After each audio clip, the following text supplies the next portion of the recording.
Hello and welcome to the Arise interview, 60 minutes of multifaceted discussion where we speak to the newsmakers as well as ordinary people doing extraordinary things, and we feature the voices at the heart of the stories. I'm Charles Anyegolu. Coming up in the next hour, dramatic scenes in a courtroom in Abuja. Being freed by Nigeria's secret police, the prominent campaigner, journalist and former presidential candidate Omoyele Sowore is back in detention after what's been described by his supporters as an outrageous example of the violation of the rule of law and political repression. His lawyer said it was yet another manifestation of the utter contempt for court orders by the State Security Service. So what's landed Mr Sowore back behind bars less than 24 hours after he was released? We'll hear from a lawyer, a journalist, and from Mr Sowore's colleagues who were with him in court when he was taken down. And later, we speak to one of Nigeria's great advocates, the former president of the Nigerian Bar Association, Olisa Agbakoba, a pioneer of the human rights campaign in Africa and a crusading lawyer for all those whose rights have been trampled upon. But why is this prominent advocate of democracy and true federalism calling for the suspension of the idea of politically restructuring Nigeria, which he championed, and is now recommending the adoption of what he calls cooperative federalism? We'll hear from Dr. Olisa Agbakoba, senior advocate of Nigeria, in a moment. And so, after a short-lived celebration of his release from 4 months of detention, the prominent journalist, activist, and former presidential candidate Omoyele Sowore is back behind bars. He was arrested less than 18 hours after being freed by Nigeria's secret police. But it was the drama and the manner in which his rearrest was effected that's raised hackles around the country and has led to accusations that dissent is being systematically and brutally silenced in Nigeria, and that the rule of law is once again under severe threat. As the world watched live on television, dramatic scenes unfolded, showing Mr. Sowore chased around the courtroom by armed secret police, wrestled to the floor, and surrounded by a raucous crowd of both plainclothes police and Mr. Sowore's supporters.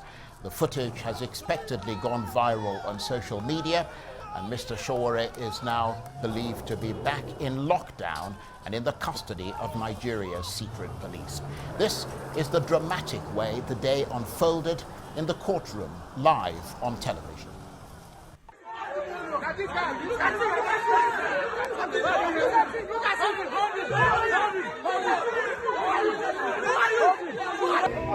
What is important for Nigerians to know is that I am not going to give up.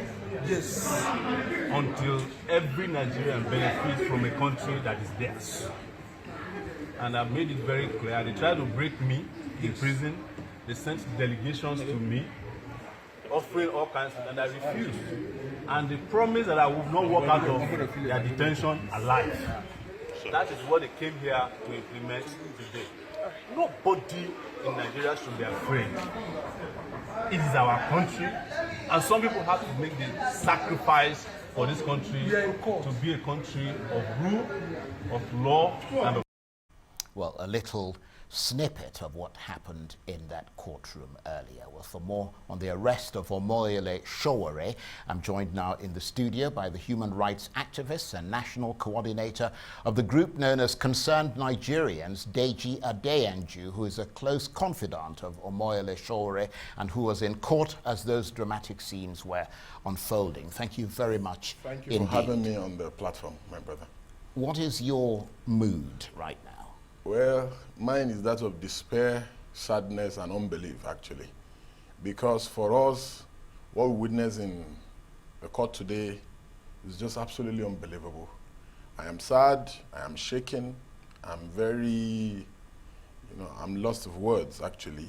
Because even when we got back to the chambers of Femi Falana, we had to, myself and Femi Falana, had to be consoling so many people who were crying in the chamber, because a grave injustice is going on in the country. And whether they be supporters of Sowore, whether they be lawyers, everybody was in tears. People were not crying because Sowore was arrested or detained unlawfully. People were crying because of the rape of our constitutional democracy. anyhow you look at it, is a lose-lose for the country, because you all know that this could have even been less devastating if it had happened outside the premises of the court.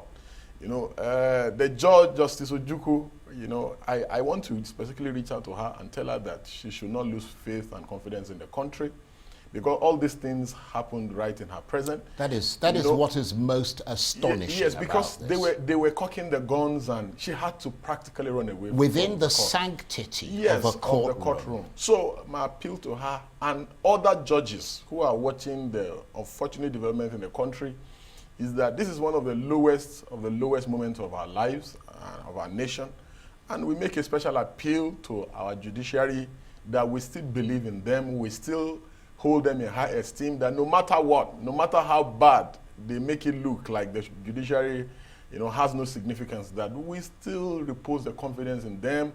This government will come and go, but our judiciary will always remain, and that some of us are going to resist this, you know, undemocratic assault on the judiciary and on our constitutional democracy. Again, it is important to state that, in my mind, I do not believe that the president still believes that he's abiding by the tenets of democracy, because it does appear to me that the president or his cabal, as the case may be, they have technically suspended the constitution, and they have also indirectly ousted the jurisdiction of the court. It is very clear. Look at the locus classical on rule of law.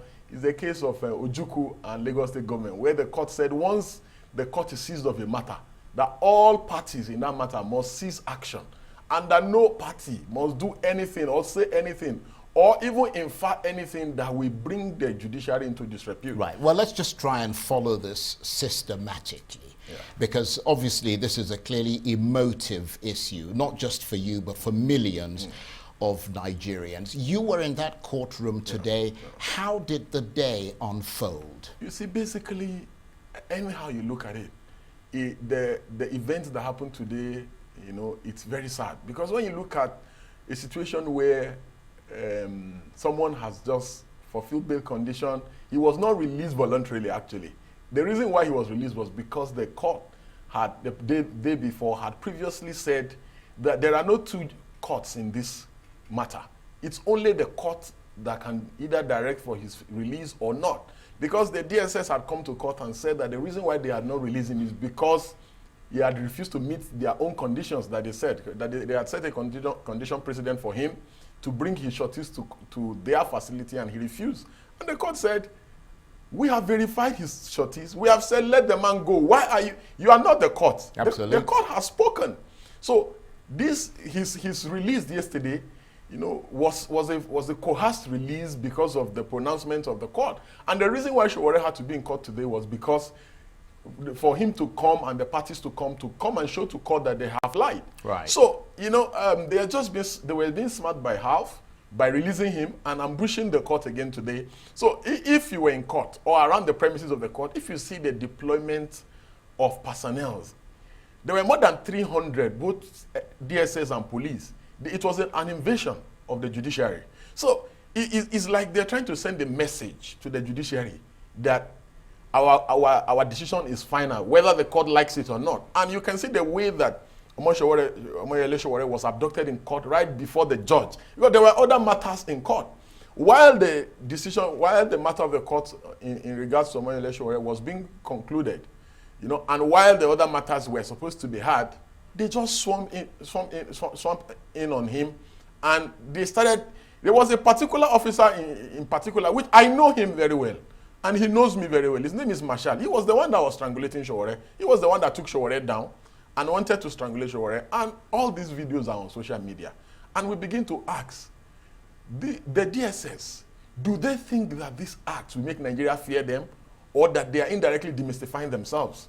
The DG of the DSS is answerable to the president. The president is the one sanctioning all these acts, because there is no way that in a constitutional democracy that an arm, in fact, the DSS is not even an arm of government. It's an agency other and another independent arm of government, you know, disregarding and, you know, disobeying orders of court and assaulting the judiciary, which is a separate independent arm of government. So there is no lawyer, there is no judge that was in the Federal High Court in Abuja today that witness what happened, that we say that all is well with the country. Well, let me ask you this. Was there any expectation at all that this was going to happen? Because I understand that the lawyer, in fact, I think it was Femi Falana, said that he had told the judge that he suspects that they're going to come up with new charges, and the prosecuting lawyer said, well, no, that's not going to happen. You see, I spent the whole last night with Sowore. We went for dinner, we hung out, we did everything together. You know, he told me that the person who brought him the money, you know, there was a money that was awarded 100,000, told him in Yoruba that enjoy your temporary freedom. We're coming for you. And this time around, you're not going to get out. You're not going to get out alive. That's what he told him. So it was a proverb in Yoruba that he told me that the person told him. So yes, there was some kind of inclination that something might happen. But nobody in our wildest imagination ever thought there would be an invasion such as this. Because even if anybody had thought about it, you would have thought that they would have pretended that they would respect, at least they accord the judiciary some form of respect. Well, to be honest with you, I mean, it looked like something out of a movie. I was watching it unfolding today because Arise had it as live. I mean, I think it would make a rather good movie, actually. I'm not trying to trivialize it, but it just didn't seem real, this violation of the sanctity of the court, because that's really what it was. You see, what amazed me the most wasn't the movie, was the way that they were laughing about it. They were they were having fun doing this. And right after all this transpired, we went to the chamber of Femi Falana. I myself and Femi Falana were sitting on, he was sitting on the table, I was sitting across him. And these two DSS officials came and said they were looking for Sowore's co-accused, Bakare. And they were asking Femi Falana if he can produce him for them. And I asked a simple question. I said, well, you know the gentleman, Marshal, well, you know the one that was trying to strangulate Sowore, you still have the guts to come here, sit down across here, after you tried to assassinate Sowore on live television? You still have the guts? You think that there will not be a tomorrow?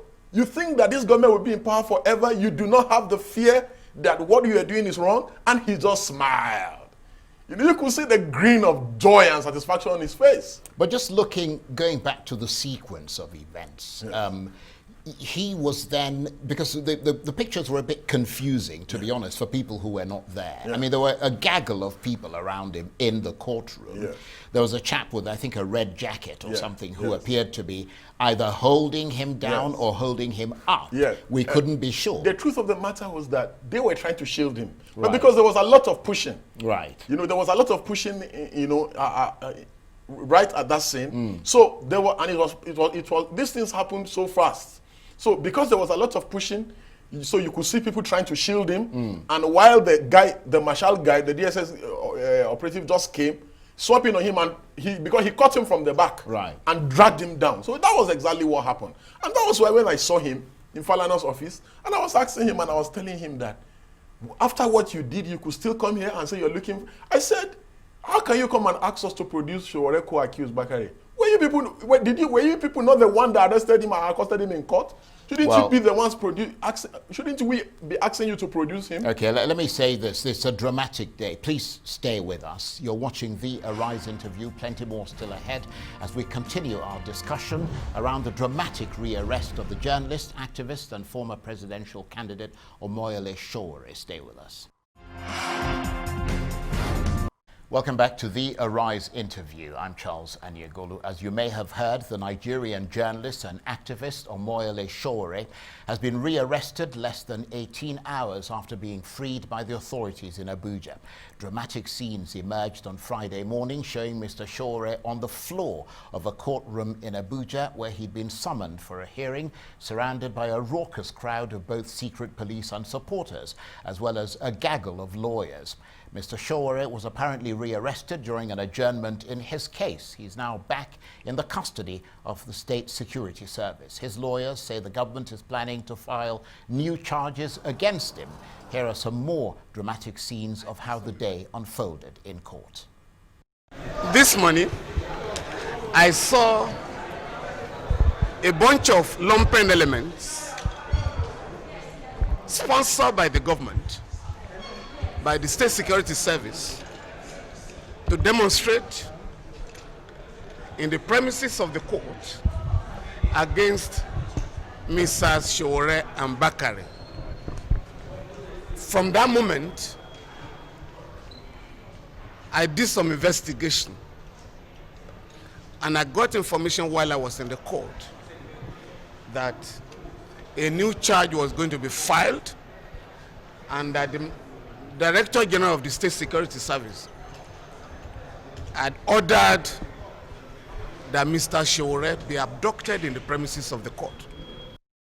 And that's Femi Falana, who is the lawyer representing Omoyele Sowore. Well, still with me in the studio, the human rights activist and national coordinator of the group known as Concerned Nigerians, Deji Adeyanju, who is a close confidant of Omoyele Sowore. And I have to say I'm delighted to say that we're also joined from our studios in Lagos by the pro-democracy campaigner, former president of the Nigerian Bar Association, and advocate of cooperative federalism. We'll talk about that later, Dr. Olisa Agbakoba. Thank you very much indeed. And Olisa, I'm going to come straight to you. You are known as and respected as an advocate of the rule of law in Nigeria. What are your thoughts on the developments in the court in Abuja here around Omoyele Sowore? No, this is what I've seen is terrible. It reminds me of what the late Congressman Cummins always said: we can be better than this. Assuming Sowore is guilty as charged, do we need to go through all this? We don't need to go through all this. There's a process, and the process hasn't been followed, and the courts have been desecrated by the DSS. I'm disappointed, very disappointed, and I do hope that the president of Nigeria will take immediate action to put a stop to this, because sometimes these SSS thugs, with due respect, just do things completely out of hand and no one sends them. So I think it's important that President Buhari or his media assistants clarify that they have no hand in this, and we need to see heads roll. I don't think I've seen anything as bad as this in 41 years of practice, where the courts are invaded by SSS people. It's unbelievable, and I'm shocked. Part of what we're going to talk to you about a bit later in the program is your new idea known as cooperative federalism, which is inextricably tied to the economy of Nigeria, the development of this country. What does this incident around Omoyele Sowore in court in Abuja tell the world about Nigeria, especially at a time when this country is desperately trying to attract foreign investment? I mean, who in their right mind would invest in a country where the rule of law appears to be under constant threat and is regularly violated? Nobody. Absolutely nobody. And that's a big shame, because we are at a position where we have 23 million unemployed people, about 13 million children out of school, poverty, disease, hunger. I mean, the land is just broken. So for a foreign investor to see this and want to bring a dime or a dollar is a joke. It's terrible for Nigeria. And it makes me extremely sad, because what I had hoped to see for Nigeria is the possibility of a rejuvenation, doing things in a different way so that our children and grandchildren can inherit a better Nigeria. And it's a shame that the Sowore thing just makes us look like a laughingstock in the world.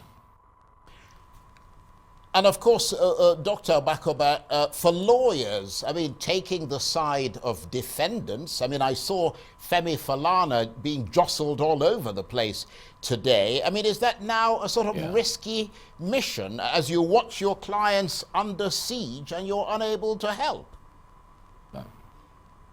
Absolutely, absolutely. What's happened today shows a complete disrespect for the third branch of government and all of us who work there. The judges in particular, would be frightened to sit in court after they see Justice Ojuku's court invaded by 100 SSS people. They'll be frightened. So it's damaged the concept of the rule of law and separation of powers. And as I said, I repeat again, it's important that we have the highest political officer of the land, President Buhari, say something about this. It's so very important. Okay, please stay with us, Olisa. I want to talk with you some more. I'm just going to bring in Deji Adeyanju, who's been with me from the beginning of the program. He's a close confidant of Omoyele Sowore, and he was in that courtroom today. You've been in this fight, if you like, all the way with Mr. Sowore. Tell us why he is seen as such a threat by the government and the secret police. You see, the problem, Charles, is that when all you are holding in your hand is a hammer, everything appears to be a nail. This government, they have shown time and time again that they do not understand the need for dissenting voices in a democracy. They do not appreciate opposition. They see dissent as enmity. They see dissent as treason. They see dissent as a crime against humanity. So because they do not appreciate dissent, when in fact they themselves were in opposition. And this was not how they were treated. They were not hounded. The courts were not even invaded during their time when they were in opposition. And maybe it's because of desperation to hold on to power. But I do not understand. I myself have been a victim of their viciousness. Because yes, you've been arrested. I've been arrested under this government 9 times. I've been charged to court 3 times. And this same approach that was used for Sowore was also used for me. By this time last year, immediately I was being released from prison in Kefi. They just arrested me, bundled me, and sent me back to Kano, to jail. So, and they never seem to learn. The government and the cabal who are doing this, they may think they are doing Sowore, they are hurting Sowore, but they do not know that they are actually helping Sowore pass his message. But because, I mean, just looking at your own circumstances, I mean, what was the reason for your being rearrested, and how did you get out in the end? Yes, because they feel that once your voice is getting loud, they feel that you must be dealt with, you must be stressed, you must be suppressed, you must be taught a lesson. Like we have read the outcome of the so-called emissary meeting that was sent to Sowore. The goal is that, according to what Premium Times quoted in Isafun Toa, saying that you cannot fight government. How dare you fight government? Forget about the court. The judiciary cannot do anything. So that's their mentality. Their mentality is that they are bigger than the judiciary. They are bigger than the National Assembly. They are bigger than the Constitution. They are bigger than this democracy. That they have absolute power. They can invade the courts. You know, that they believe that the hammer, that's why I said their mentality is, all they have is the hammer. Right. And everything, every situation looks like a nail that they just have to hit and keep hitting. They believe that force, threats, harassment, compromising people, they believe that that is the solution, to every issue confronting the problem. Right, but let's just get back to that development, the rearrest of Mr. Sowore. You were with Mr. Falana today. You were with Mr. Sowore. You were in the courtroom. Any sense at all yet about why the Department of State Security rearrested him? The reason is because they had no plan in the first place to release him. The reason why they released him temporarily was because they were boxed to a corner. No, I understand that, but having been with his lawyer today, was there any specific reason given for his rearrest? You see, Sowore told me something fundamental yesterday. He said that he met Dasuki several times inside the DSS facility in custody. He said the government has tactically destroyed Dasuki's life. He said they have so destroyed him to the point that Dasuki is not even thinking of coming out. Mr. Dasuki is the former National Security Advisor who's been under detention for many years. Yes, he's been under detention for over 4 years. That they told him, Sowore told me that they told him that we are not going to release Dasuki. We have express instruction that we'll never release him until Buhari's tenure is over. And that although they have been deceiving him, that they go to deceive Dasuki, but they come to tell him that they will not release him, but they're only deceiving him. And that he believes that that's the same thing they are doing to him and telling others that they will not release him. And that the general impression he got was that there are people in the facilities who are missing, who have been there for several years. So I believe that the DSS, we need to do something about that agency of government. We need to do something about a government in a democracy that just abducts people, hide them with no trace, and every agency of government should be accountable in a democracy. So Sowore has spoken a lot, and I believe, I wouldn't want to preempt so many things that he wants to tell the Nigerian people. I believe that no matter how long they think that they can keep him, Sowore is going to have his day to talk to the Nigerian people, the revelations, the things that he has seen. You see, it's unbelievable what we are currently faced with as a country and as a people. And again, my appeal is going to be to the judiciary. That the judiciary must, in the face of all of this, the judiciary must remain courageous, because these judges may be going through worse than we actually saw today in open court. Because for Justice Ojukwu to be courageous enough to take that decision she took yesterday, it's commendable. Other judges may be facing worse situation, but my appeal to the judges and members of the judiciary is that this is a passing phase, and that we will overcome this. But I tell the President Muhammadu Buhari government and members of the cabal that this is our country. We cannot live in fear, because it's a democracy. Okay. And that we will not bow, neither will we be cowed. Let me ask you to hold that thought. We'll continue talking in a moment. You're watching the Arise interview. Plenty more still ahead, including more on the dramatic developments around Omoyele Sowore. We'll hear from one of Nigeria's most respected advocates of the rule of law, Olisa Agbakoba, about that and about his new idea of how to better govern Nigeria, known as cooperative federalism. Stay with us.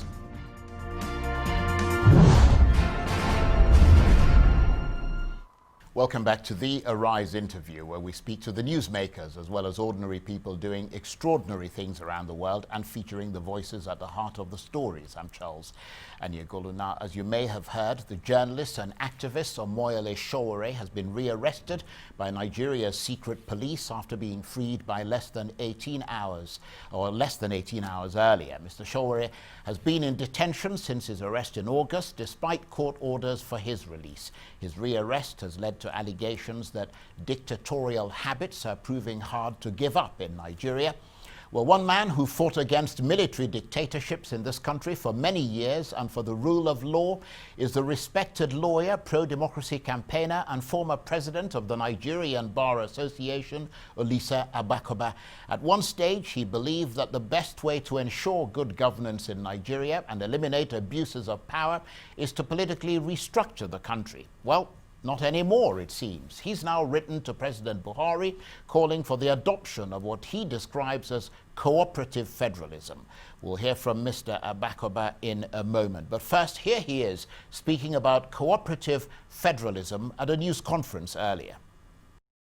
Let's look for a new philosophy that can make Nigerians happy. We are the world's poorest country. We are the country with the worst infrastructure in terms of roads. So how can we change this? So one is happy that the president has inaugurated a panel to review the economy, which is called the Economic Advisory Panel. And it is hoped that that panel will put a smile on the faces of Nigerians.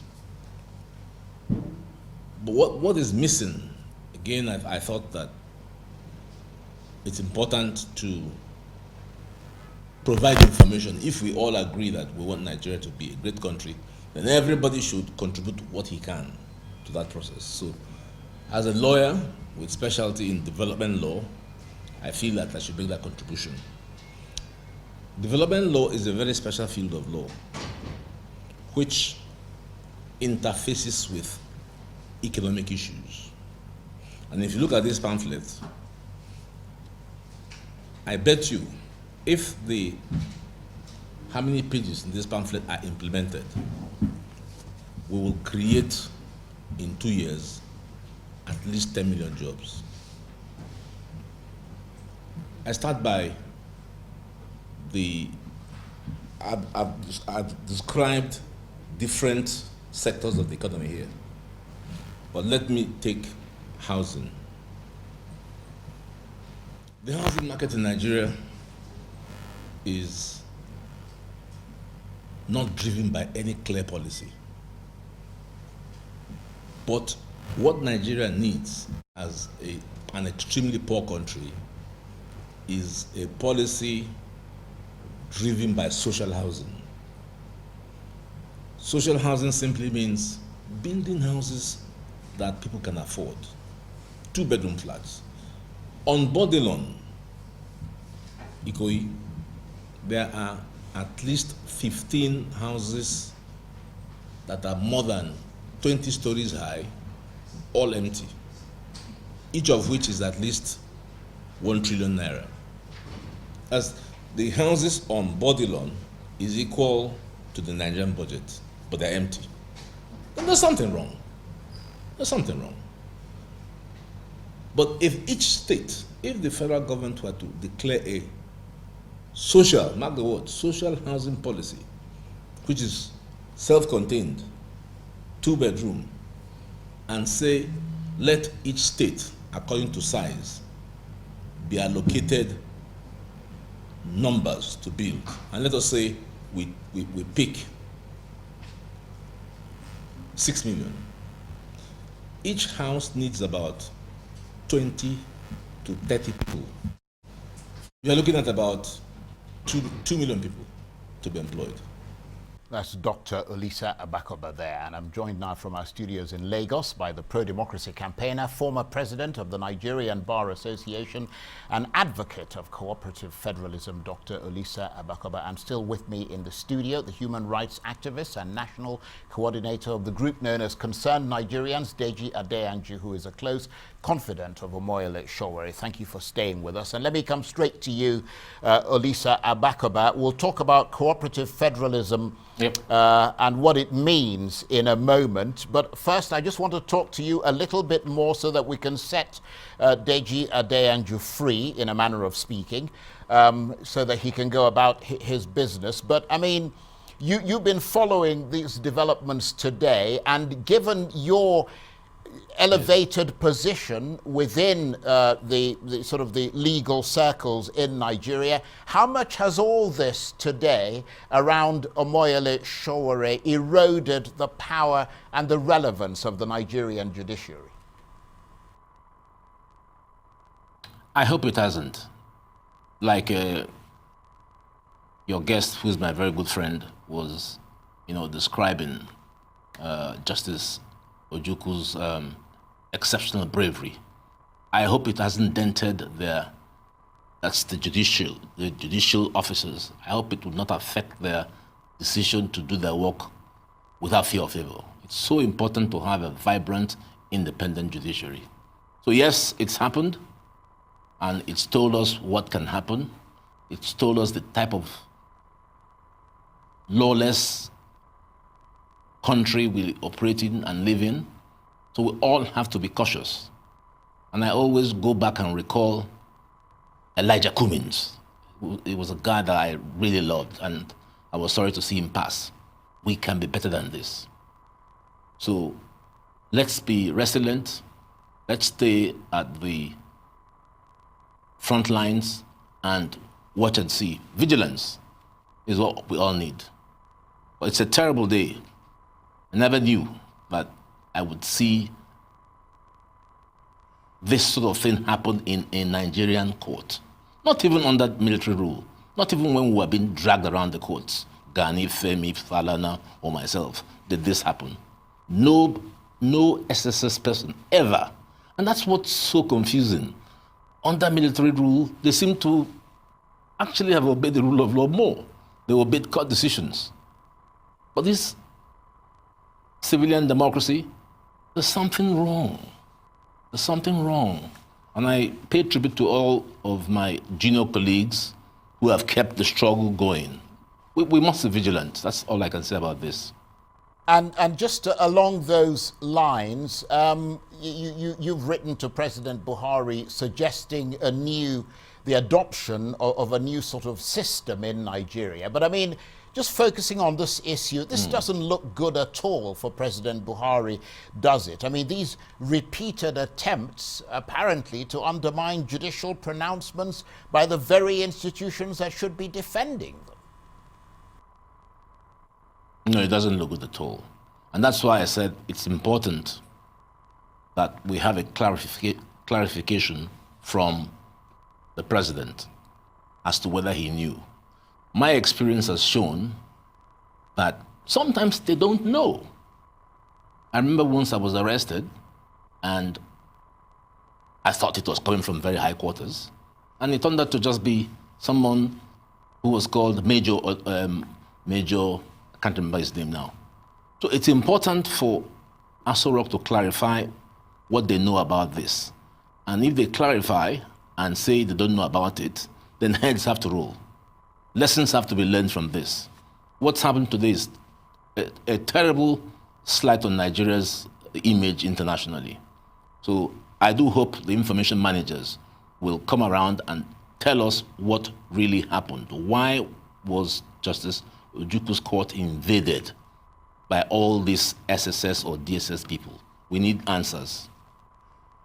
Please stay with us, Olisa. Let me bring Deji Adeyanju in. I mean, just following up on what Olisa was saying there, I'm trying to understand if there's any way that we can reasonably and logically explain the actions of the DSS in any other way than that they are showing a blatant disregard for the rule of law in a way that is pretty damning. Yes, first let me appreciate our leader, Chief Olisa Agbakoba, SAN, always available to guide, you know, and we really appreciate his leadership. And one thing I must say is that this is not the first time that this government is disobeying orders of court and assaulting the judiciary. They did it on Dasuki, they did it on Zagzaki, now they're doing it on Sowore and several others.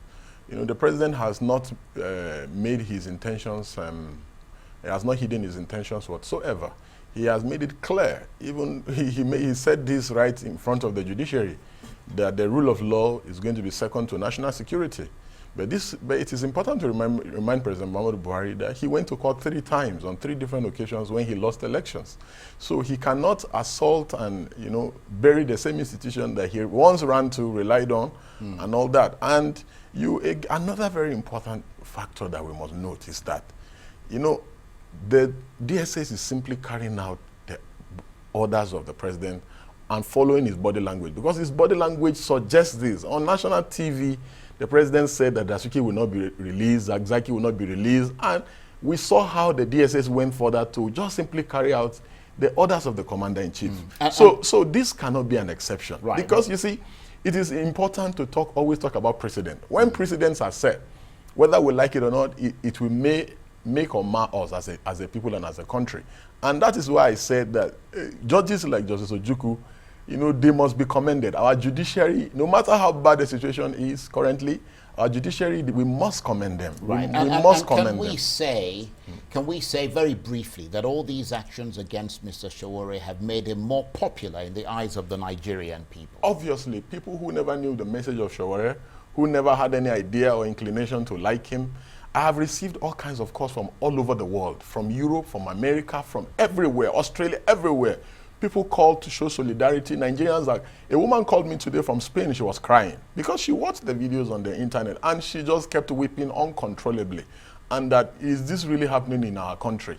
And we have to keep reassuring people that no matter how dark the situation looks now, that it's always darkest before dawn, that we must not give up on the country. You see, my greatest concern is the judiciary, because I know that they are the last hope of the common man. So I appeal to them not to give up, not to give in. Okay. And like what leader said, for them to continue to discharge their duties without fear or favor. Okay. Deji Adeyanju, I want to thank you very much indeed for coming in. You're watching the Arise interview. Plenty more still ahead as we continue our chat with one of Nigeria's great advocates, Dr. Olisa Agbakoba, a pioneer of the human rights campaign in Africa who's been described as this country's conscience. Stay with us.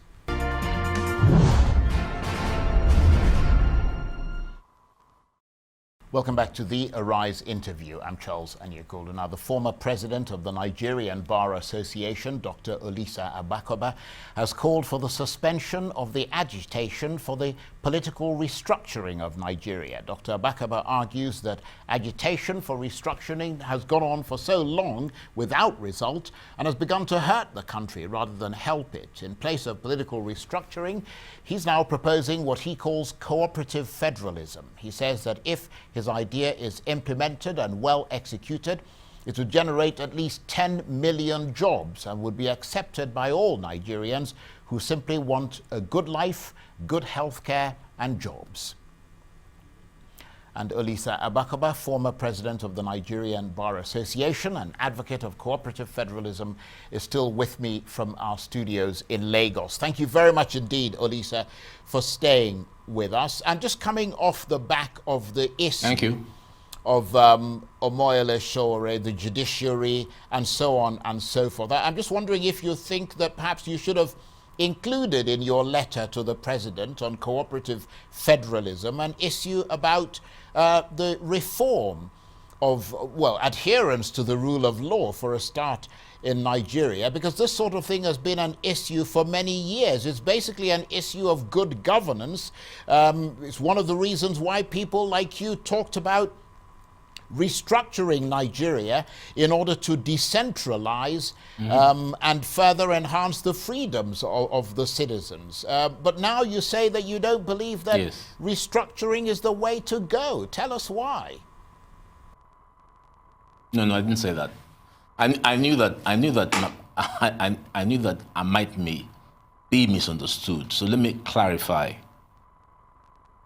And I'll also say the context in which I'm talking about cooperative federalism. Now, in 1998, when matters came to a head and we were just about to go into a new political arrangement, which we call democracy, even though it is not, we had a visit by Thabo Mbeki, and I always remember it. And Thabo Mbeki told us the story of how Mandela led what he styled negotiated democracy. It was clear to the ANC that the obstacles of freedom in the way of apartheid required a rethink. And when we put it to vote at Gani's house, my proposal was defeated. No, we were to stay out of the democratic process. Today, I'm happy that a lot of us think that we were wrong. So, in the context of cooperative federalism, the first business of government is to deliver programs. In order to deliver programs, you need to have a legislative agenda. The common wisdom is that the 98 items of power on the exclusive and concurrent list in the 1999 Constitution is skewed in favor of a centrifugal, strong center. And therefore, to restructure and devolve power out of the center into the subsidiary states is a good thing. And I still believe in it completely. Unfortunately, it will take an inclusive process to deliver it. And as I speak today, it is a program, that's the political restructuring, that is unaccepted in northern Nigeria, whether we like it or not. Alhaji Yakasai was on your program with Edwin Clark, and he said to Edwin Clark, explain to me exactly what is meant by restructuring. So whilst I'm an advocate of restructuring, I can see the challenge it has brought in terms of suffering for Nigerians in the last 10, 15 years. So let's carry on with that until a point comes when we all agree that yes, political restructuring will help us. But can't we think of some other model? We can. If you look at the Constitution of Nigeria, where it legislates, where it provides legislative powers, There's a lot that the states can do. The states can build roads. The states can build power stations, electric power stations, hospitals, schools. Under a particular schedule of the Constitution, the President of Nigeria cannot appoint an Inspector General of Police without the concurrence of the 36 state governors. But they're not doing anything. So if there's cooperation, both at the NEC level, which is chaired by the Vice President, the Governors Forum, they can look at the Constitution to say, how can we share power? That's all cooperative federalism means. How can we share power? I'm trying to understand. So that we can deliver on programs. Yeah, I understand that, Olisa, but I don't mean to interrupt you. I'm simply trying to understand how cooperative federalism that you're suggesting is different from what prevails today. Because, I mean, the presumption is that the states can build hospitals if they need to, that they can build roads. I mean, there are roads that are assigned to the states, and there are roads that are assigned to the federal government. I mean, isn't that what prevails at present? No, it isn't. Because the states, the states, particularly the states that are pushing political restructuring, have used that terminology as a goal that must be delivered for them to move. Why is there is no state in Nigeria, and we have to thank Bola Tinubu for being the only governor who attempted to build Enron, a power station, and Obasanjo refused. Why isn't any state utilizing the powers in the Constitution to build an electric power station? What are they waiting for? So it seems as if they're hamstrung. They are scared. So part of what I want to do is to say to them, you've got the power to do what you already don't understand you have. They port in on it. The governor of Anambra State can make it work. He can create 1 million jobs by pushing barges from Port Harcourt or Lagos and bringing goods into Onitsha. There is a certain sense in which governors seem helpless. But if, and this notion can only work, if there is cooperation and agreement amongst the 36 state governors and the president. Yes, political restructuring is necessary, devolve powers to the states, but it's not working because the North is not accepting that notion. They don't want it. Rightly or wrongly, I want it. So that's why I say that I'm being misunderstood. Right. But when they say, oh, Olisa Agbakoba,